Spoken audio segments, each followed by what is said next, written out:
Hey guys, this is Oracle Daphne. My name is Beth, and I'm back today to do another tea reading for you guys on this channel, my new channel, The Well Called Moon.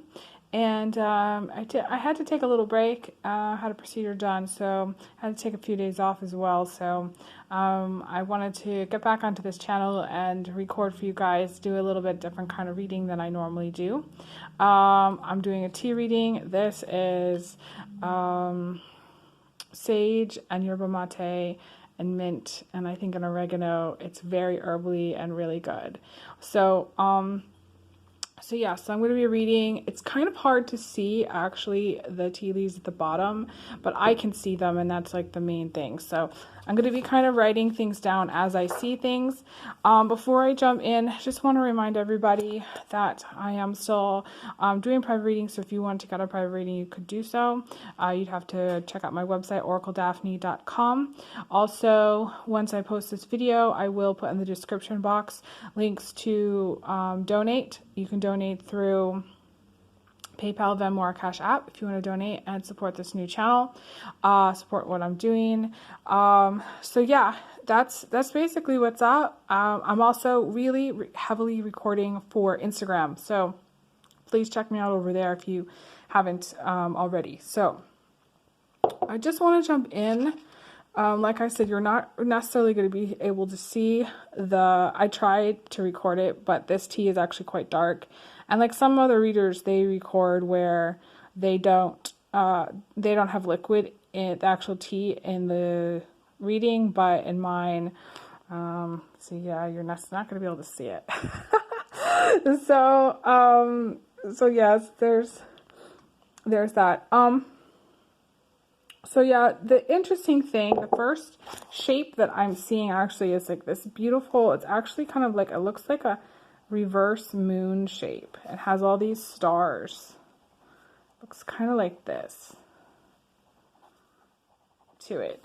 So, you know, the thing about this is that it kind of has this mystical, magical quality to it.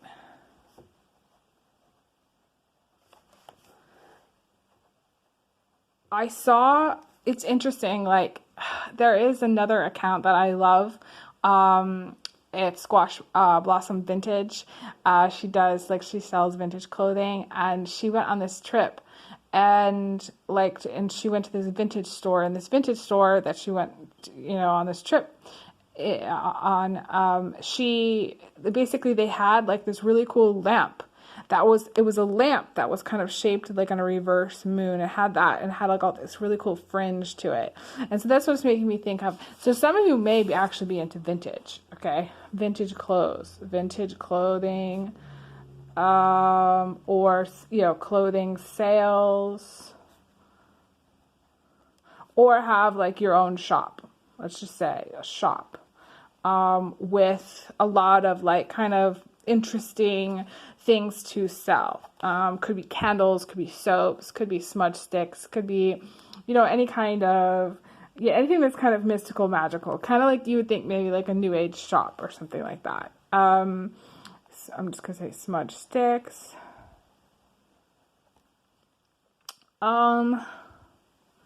But to me, this is also like this crown. It looks like in the tea, it looks like it's this crown energy, this like kind of star energy. So you might be into astrology, or you might be very psychic as well. Okay, so psychic ability. And your crown chakra might be very active at this time. You might also do stuff with like hair, because to me, I think of hair when I think of crown chakra. So like you do like hair care, like have your own salon. You might be going and getting a haircut, or this is a focus on hair. And I don't know, I'm thinking of that fringe again, like the fringe from this lamp that was like this moon. I don't know, you might have some interesting style. Okay, so you might have like very interesting or unique style. Clothing style. I'm going to say clothing style. Like, you could do like Western wear. I'm seeing Western wear. Again, the vintage wear. Or like rock the rock. Or fringe. You know? I went through this whole phase where I was really obsessed with fringe, actually, like fringe purses and fringe boots. I don't know why I'm seeing that in this reading, but I am. And it was kind of like my phase. I think of it as my Velma phase. And I'm going to write down Velma because Velma is my alter ego. So you might be a little bit Velma. And like, I'm just going to talk about Velma really quickly because Velma is the kind of thing where it's hard to articulate who Velma is really. I mean, like everybody knows me, but like they don't necessarily know me as Velma, right? So like my alter ego is Velma, and Velma is really wild. She has a wildness. She's a little bit reckless. Or just not necessarily messy, but like sometimes she moves very quickly. So, riding a fast horse would be something that she would do. Driving a car, like a sports car, would be something that she would do. Driving with the windows down is something that she would do. These are all Velma type things, okay? Velma would dye her hair like a wild color, She might have kind of a wild haircut. Everybody loves Velma, okay? Because Velma is just like the wildness in everybody. She's untamable. She's just untamable. The minute you try to control Velma, it's game over, But she's not mean about it. She's incredibly kind and thoughtful. When she slows down long enough to think about other people, she really listens. She's a good listener. You might be a good listener. You might be caring, thoughtful about other people. These are all things that are coming. It's interesting from this one image that I saw in the tea. So, you might have some of these traits. This might be something similar. You might have a little bit of an alter ego that's a little bit more wild. My wildness pops up usually on Sundays when things are closed, when I can't go do stuff. The most wild, people might not think of it as wild, but it's like a restless energy. It's wildness, I think of as restless. Okay. Doesn't necessarily mean like people think wild, they think, okay, you're going to go out and be really irresponsible. And that's not Velma.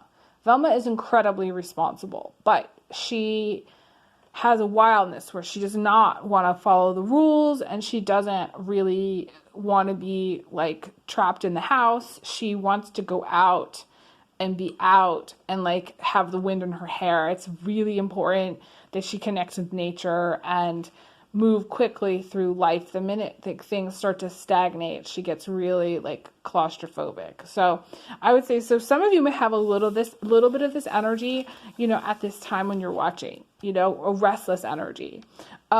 Because we have this to me moon-like shape showing up in the tea, I would also tell you that 2 weeks from now, I'm going to say 2 weeks from now, or let's just say around the full moon,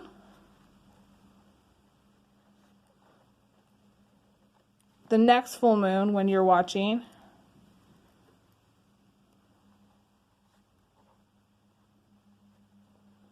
you may feel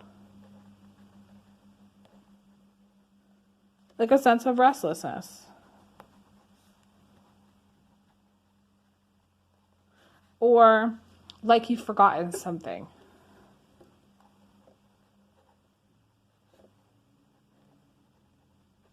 But you don't really know what it is. Like you forgot, like that. There's this one episode of Sex and the City where she talks about like how she kind of goes through this restless phase where she's staying up late. Some of you may be staying up late, eating a lot of wrong foods, okay? Staying up too late. Ordering wrong foods. Eating wrong foods. And feeling restless. And like she ends up hooking up with this guy that doesn't, like, it's not going to go anywhere, but it's just like a hookup. So you might have like a random hookup at this time, or just do stuff kind of like that's a little bit out of character for you. You know, it's interesting because I'm being shown like that episode of Sex and the City where she does that. And to me, her restless energy is more of just like it's like she feels like she's forgotten to pay bills, but she hasn't. You know, it's just a period of time, or it's just a period of energy in which feels kind of different, or like I said, makes you kind of restless. Now, some of you may actually live in a place like where there's a lot of open space.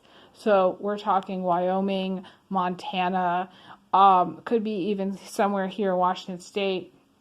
Could be anywhere like Nevada, Arizona, places where there's a lot of space. And sometimes, I don't know, I don't know if I ever really felt restless when I lived in the Midwest. I mean, it was actually, no, I did. I'm pretty sure I did. It actually was harder to feel restless, but there were still times where I felt restless. I felt like a sense of restlessness where I couldn't put my finger on why. I just didn't feel like I wanted to be inside. I didn't want to be stuck where I was. I felt like I needed to leave or to get out of what I was doing. So some of you might feel like you need to leave town, or like go on a trip, or like do something different. To me, the wildness stems from a need to do something different, for a need for change. You know, sometimes we battle change, we resist change, but we actually sometimes are really desperate for it. So to me, it's kind of a change, needing a change of scenery. I'm just going to write that down.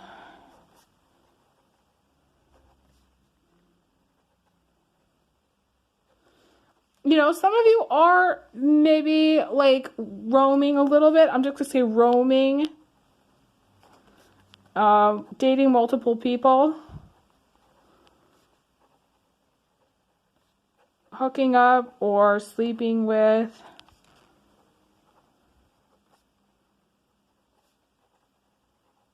people that you don't necessarily want a relationship to, but it's just kind of like fun at the time, and it kind of fulfills that passionate side or that restlessness side of you. So some of you, it's like sleeping with someone that you might not ever see again or ever sleep with again. I actually feel like for most of you, you might have somebody who you sleep with that during this period of time, which you've slept with before, which isn't really about longevity. It's not like about how you guys are going to live together and live happily ever after. It's more just about having a good time.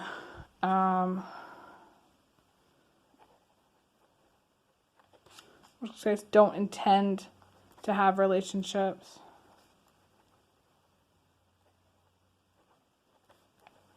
Okay. I'm going to see what else is in the tea here.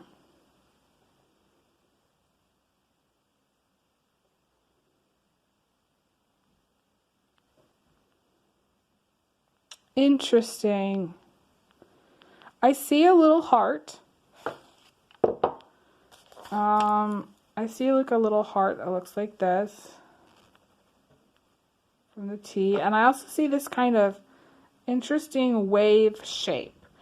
So you might be kind of going through this period of time where kind of ups and downs in relationships. Ups and downs in relationships.